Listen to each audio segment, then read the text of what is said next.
डेग school trip Ayush बस में बैठा बस यही सोच रहा था कि वो पहाड़ कैसे होंगे। आयुष बस 15 साल का था। आयुष पिछले 3 साल से चंडीगढ़ में ही रह रहा था। फिर भी वह कभी हिमाचल की हसीन वादियों में नहीं गया था।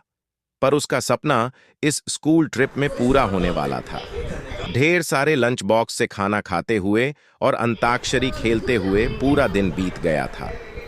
वह शिमला पहुंचने ही वाले थे कि पता नहीं कैसे उनकी बस जो कुछ मिनट पहले एकदम ठीक चल रही थी, उसमें से धुआं निकलने लगा।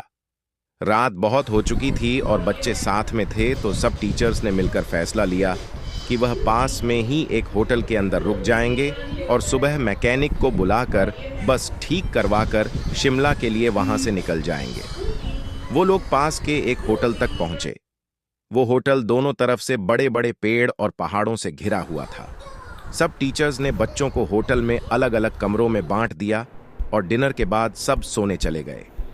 आयुष को अपने 2 दोस्तों अमन और रोहन के साथ कमरा मिला था और वह बहुत खुश था, क्योंकि वह दोनों उसके काफी अच्छे फ्रेंड्स थे।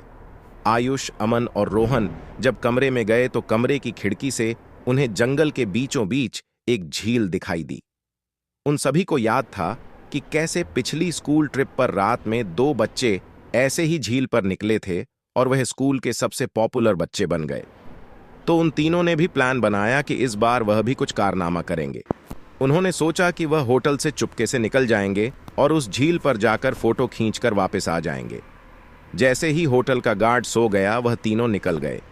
झील दिखने में तो होटल से ज्यादा दूर नहीं लग रही थी, पर वह तीनों करीब आधा घंटा झील की तरफ चले जा रहे थे और जंगल का रास्ता था कि खत्म ही नहीं हो रहा था। ठंड बहुत ज्यादा बढ़ चुकी थी और सुनसान जंगल में उन तीनों की ठंड के मारे हालत खराब हो रही थी। उन्होंने अपना फोन चेक किया तो उसमें सिग्नल नहीं था। तब उन्हें लगा कि उन्हें झील का प्लान कैंसिल करके वापस होटल चले जाना चाहिए। अपने फोन की फ्लैश लाइट के सहारे वह वापस होटल का रास्ता ढूंढने लगे।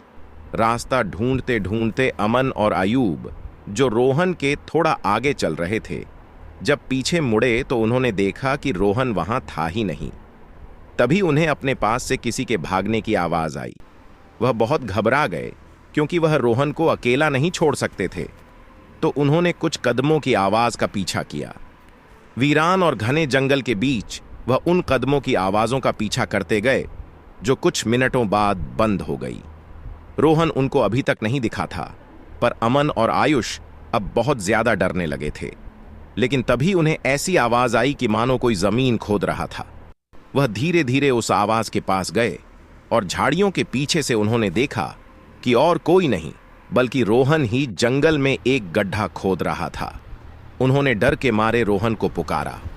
रोहन उनकी तरफ मोड़ा और उन्हें गुस्से से भरी आंखों से देखने लगा।